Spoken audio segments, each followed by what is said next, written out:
This is Clay Thompson, and you are listening to the Morning Roast on 95.7 The Game.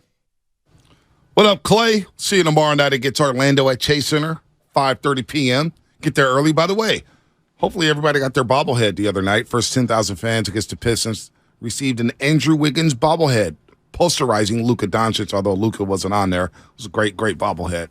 Pretty cool. Thanks to the Warriors for hooking us up with a couple bobbleheads. And some people are mad at me. Bonte, you need to rein in your criticism of your partner on there. Not a good look. I just rag on him for all the injuries. Fun. All the injuries.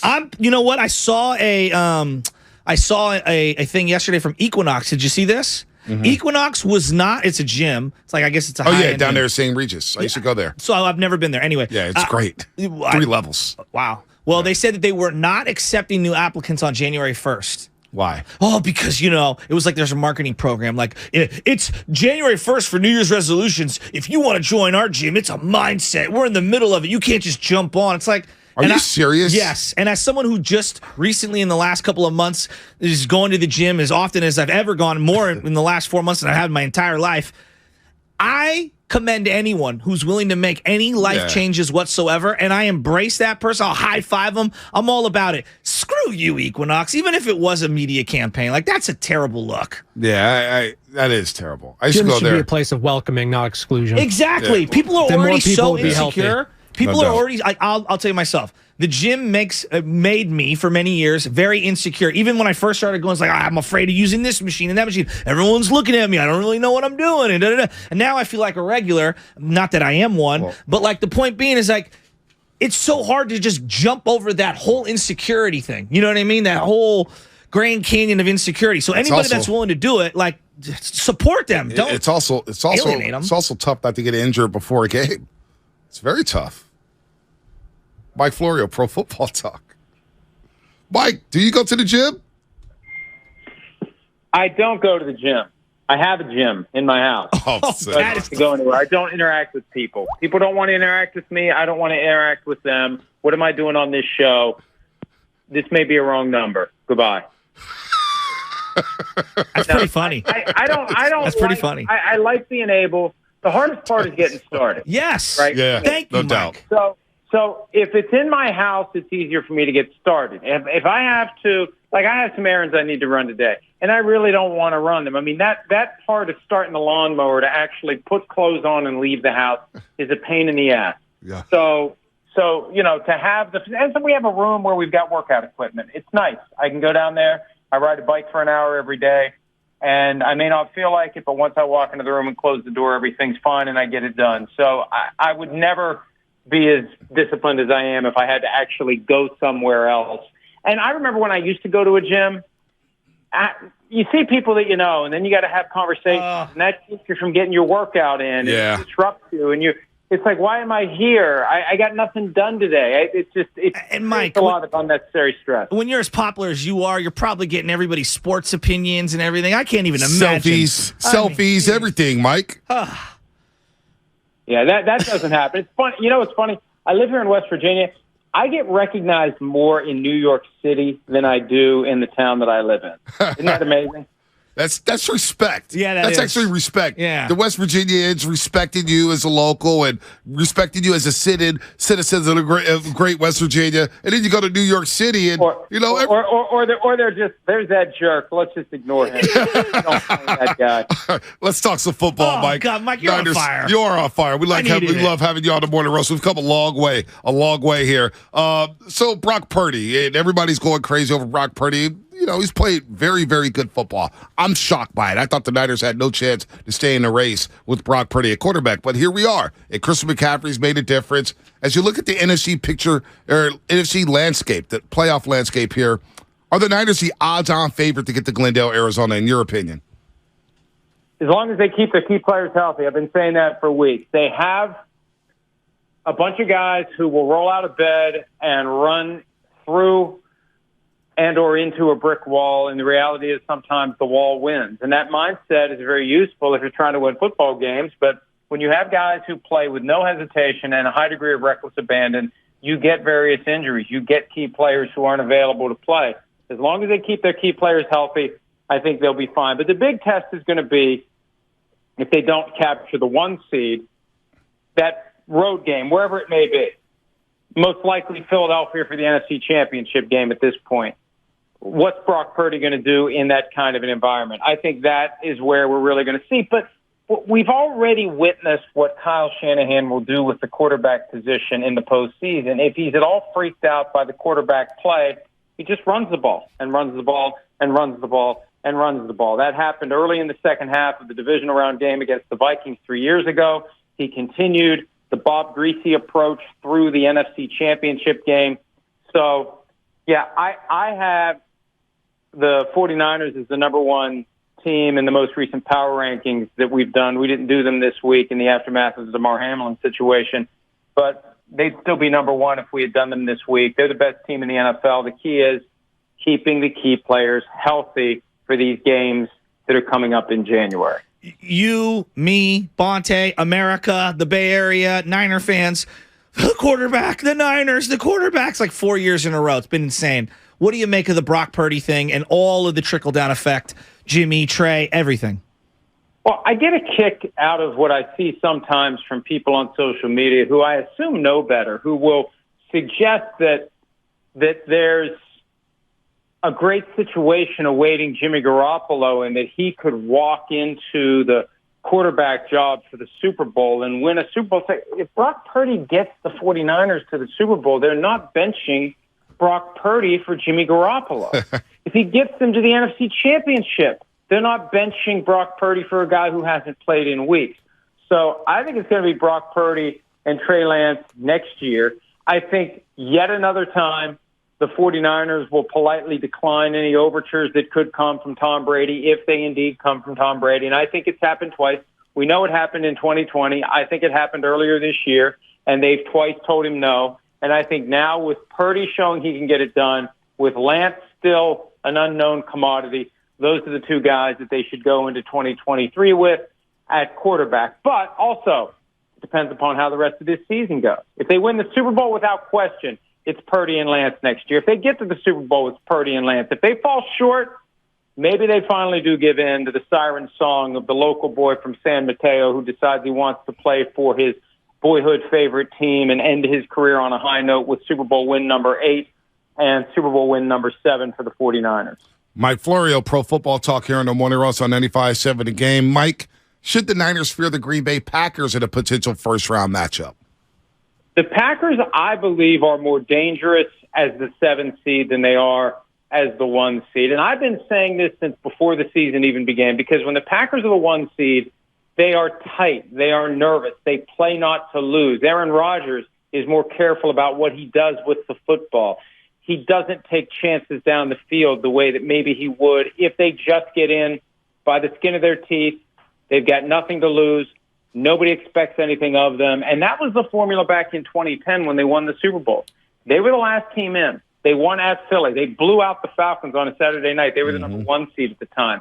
And then they went to Chicago and won that game, and ultimately won the Super Bowl. There's a very valuable mindset, and we see it every year. That 1 seed that has the week off, you can catch them flat-footed. They got a lot to lose. They got to justify that great season, and it all goes up in smoke in 3 hours on a Saturday or Sunday afternoon. So I would be concerned about the Packers more as a 7 seed than as a 1 seed. And again, that's a take that I put on Twitter a few weeks ago, and people that I would think are smarter than that didn't understand the point or deliberately misunderstood it so they could drag me, which is fine. But sometimes you expose your own stupidity when you just lash out at someone for making a very, I think, plausible and reasonable point. You get Aaron Rodgers to the table as a guy that no one has any pressure on. He plays differently than when he's feeling all that pressure. Mike, as a learned man, you're like Hector being dragged by Achilles in the movie Troy, and it's just don't worry about the Twitter trolls. Hey, Twitter's Bonte Twitter. has no idea what I'm talking about right now. Well, I don't either. Listen, I don't either. But I will say this. I ignore the ones that are just trolls. Yes. When I see the blue checks or the gold checks or the purple checks, I don't know what color the checks are now, but whenever I see a check Green. saying something stupid, I just think, it's kind of stupid. I expect more from the people who are in the business and who should know. Yeah. Well, you mentioned it. All people want to do on Twitter is drag people. They want to gain clout by dragging somebody, so that's why I don't tweet much anymore. Is CMC the best midseason acquisition in recent memory? Well, they gave up a lot to get him. Let's not ignore that. A 2, a 3, a 4, and a 5. And they took a calculated risk that he was going to stay healthy, and he has. And he has been great. I mean, this was the gamble that they made. This was the equivalent of the Rams F them picks move from a year ago. And, yeah, they didn't have to give up a first-round pick to get him, but you could turn those players into a lot. I know Kyle Shanahan kind of shrugged at it. You know, we use a lot of these picks, and they don't turn out to be good players. That's fine. But every lottery ticket you trade in is one less chance to scratch off a winner. You could have a George Kittle, right? Those mid-round picks, you can find perennial contributors who become part of the nucleus of your team for years to come. Even if it's only a 25% hit rate, you've traded with 4 picks, one guy that is going to end up being pretty damn good that you get at a low salary in exchange for an older running back, especially as running backs go, who costs a lot of money. You got to figure out his contract.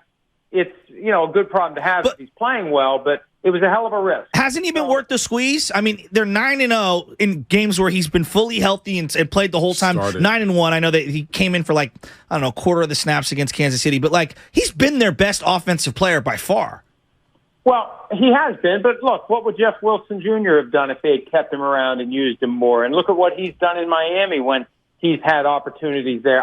I think that when you have a system that is premised on revolving door of running backs, and there are so many running backs, coast to coast. This dawned on me 20 years ago when I was. Yeah, but he's also a pass catcher, Mike. It's not just as a running back. What he's done for Brock. There are other guys that can do both. My point is, it's a lot to give up. It's a lot of eggs to put in one basket, especially when that basket has a couple of holes in it because of the position he plays. This isn't inherent to him. The position is conducive to injury. It's worked. I'm not saying it's a bad thing. And if you win a Super Bowl, hey, look, there's a price to pay on the back end. It's a lot less of a price than what the Rams are going to be paying for years to come for their obsession to go all in and win a Super Bowl. And that Super Bowl trophy may be awfully lonely in that case for the next 10 years or so, given the damage they've done to their team. So it's not like he gave up first-round picks. It's worked out. My point is it was a calculated risk, and it's worked out very well. Mike Florio here on Pro Football Talk. Last one for you. What do you think about the situation with the Bengals and the Bills? The game's canceled, and now we may get a neutral site AFC Championship game. Look, what happened to Damar Hamlin is beautiful, right? The tube is out. He's breathing. He's FaceTimed his teammates. That's an awesome, awesome story. But getting back to the game, I thought, man, couldn't find a way to complete this game because of ramifications. If I'm Buffalo, if I'm Cincinnati, if I'm Kansas City, not having a home game for the AFC title game, I'd be a little peeved.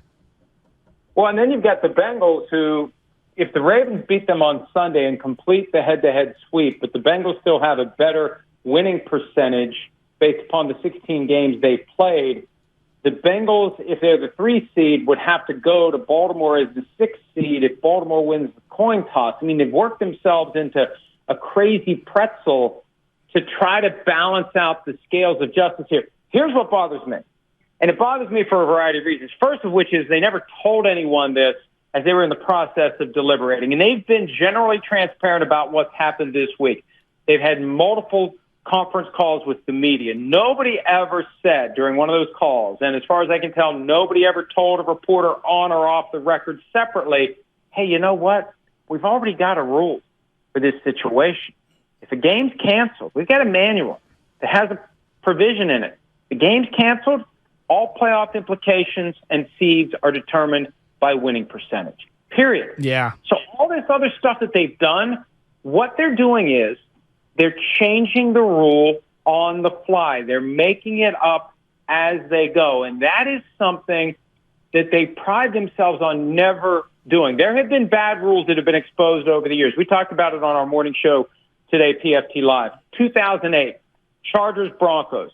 Jay Cutler throws a pass. The ball goes behind him. Ed Hockley calls it incomplete. The Chargers get the ball. Sorry, it's not reviewable. Sorry, Chargers, sucks for you, right? So what did they do? The rule's bad. We got to change it. They didn't change it during the season. They changed it after the season.